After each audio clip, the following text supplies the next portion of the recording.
जरूरी है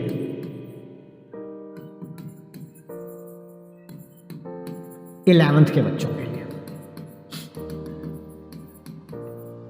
कि सर मेरे को रिवीजन करने का टाइम नहीं मिलता एंड अपनी एफिशिएंसी कैसे बढ़ाई जाए। सर कम से कम समय में ज्यादा से ज्यादा काम कैसे किया जाए। इस मेथड का नाम है बेटा गोल्ड डस्ट, है ना। गोल्ड अलग है, डस्ट अलग है, वैसे गोल्ड डस्ट होता है बट गोल्ड डस्ट मेथड बोल रहा हूं मैं।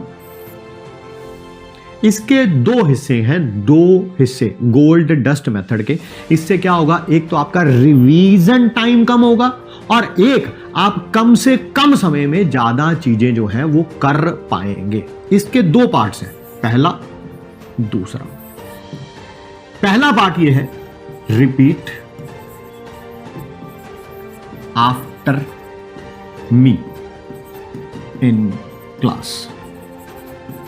जो टीचर क्लास में लाइन बोल रहा है सब्जेक्ट से रिलेटेड, अपने नोट्स बनाते जाओ, बस मेरे साथ रिपीट करते जाओ, मेरे साथ रिपीट करते जाओ। मैंने बोला वेव नंबर का फॉर्मूला होता है आर ब्रैकेट में 1/n1 square minus 1/n2 square in bracket close z square.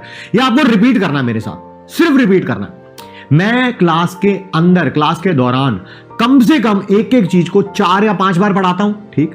आपने क्लास के दौरान ही 4-5 बार बोल के अपने सबकॉन्शियस माइंड को वो कहीं ना कहीं याद करवा दिया है, कहीं ना कहीं याद करवा दिया है। जिससे क्या होगा, जब आप क्लास के बाद रिवाइज करेंगे आपका टाइम कम लगेगा, क्योंकि 5 बार तो ऑलरेडी आपने रिपीट कर लिया मेरे साथ और लिख भी रहे हो, ठीक है। तो ऑब्वियसली सबकॉन्शियस माइंड इन चीजों को रिकॉल करने में आपकी बहुत हेल्प करेगा। So first is repeat after me in the class, it will definitely reduce your revision time. Second part which is a tougher part, this is very easy. अगर आप अपने चैट बॉक्स को बंद कर दें, यह करना बहुत आसान है, बट अगर आप अपने चैट बॉक्स में ही बैठे रहते हैं फिर तो आप ये कर ही नहीं सकते, फिर तो नोट्स भी नहीं बनाते होंगे साथ में, ये तो करना बहुत दूर की बात है, ठीक है। But second part which is very important part gold dust का, वो ये है study when you are not studying. पढ़ाई करो जब आप पढ़ाई नहीं कर रहे हो। आप स्कूल जाते होंगे रोज, मोस्ट प्रोबेबली स्कूल की वैन बस वगैरह में जाते होंगे, वो टाइम आधा पौना घंटा रोज का लगता ही लगता है, ठीक है। उस समय बस के किसी कोने में खड़े होके लड़कियों से बात करने से अच्छा है कि अपने लास्ट क्लास के नोट्स निकालो, फिजिक्स के या केमिस्ट्री के या मैथ के, वही रिवाइज कर लो, 4 फॉर्मूले याद कर लो, ठीक है। वो टाइम रोज लगना ही लगना है। यही गोल्डन डस्ट है जिसको मैक्सिमम बच्चे वेस्ट करते हैं। मान लीजिए कि इस संडे जो है वो मामा के यहाँ जाना ही जाना है, वहां पर कोई शादी अटेंड करनी है, 3 घंटे बस में जाते टाइम लगेंगे, 3 घंटे बस से आते टाइम लगेंगे। ऑब्वियसली रिकॉल करने की कोशिश करिए, यार सर ने सैटरडे क्लास ली थी, सर ने क्या पढ़ाया था। मैं आपको बता रहा हूं, आपको कुछ याद नहीं आएगा, आपको कुछ भी याद नहीं आएगा। जब आप गोल्डन डस्ट मेथड को करने की कोशिश करोगे, you will be trying to recall के सर ने क्या पढ़ाया था, आपको कुछ याद नहीं आएगा। बट आफ्टर 20 डेज रोज ये काम करना है। अगर आप खाना खाने, बस ये काम ड्राइव वगैरह करते हुए नहीं करना, आप गाड़ी वगैरह चला रहे हैं तब मत करिए, तब एक्सीडेंट वगैरह ना हो जाए, वो मेरा मकसद नहीं है, ठीक है।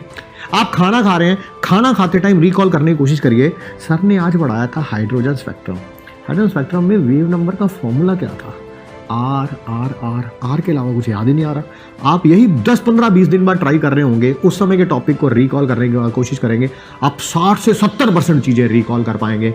आप देखेंगे आपने अपने सबकॉन्शियस माइंड को काफी हद तक एक्टिवेट कर लिया है। जो टाइम आपका वेस्ट होता है, स्कूल जाने का टाइम, स्कूल से आने का टाइम, रिसेस का टाइम, किसी टीचर का पीरियड फ्री मिल गया उसका टाइम, सैटरडे में आप कहीं जा रहे हो, संडे में कहीं जा रहे हो, जो आने जाने का टाइम है, खाना खाने का टाइम है ना, वॉशरूम में बैठे हुए हैं, है ना, नहा रहे हैं, नहाने के बारे में सोच रहे हैं, तो सोचने की कोशिश करो सर ने कल क्या पढ़ाया था। You will be able to recall many things after that is 20 days or so. बिल्कुल, कुछ बच्चे कह रहे हैं सर ऐसे लोग हमें पागल कहेंगे, बेटा अभी भी वही कहते हैं, बस तुम्हारे मुंह पे नहीं कहते हैं, है ना।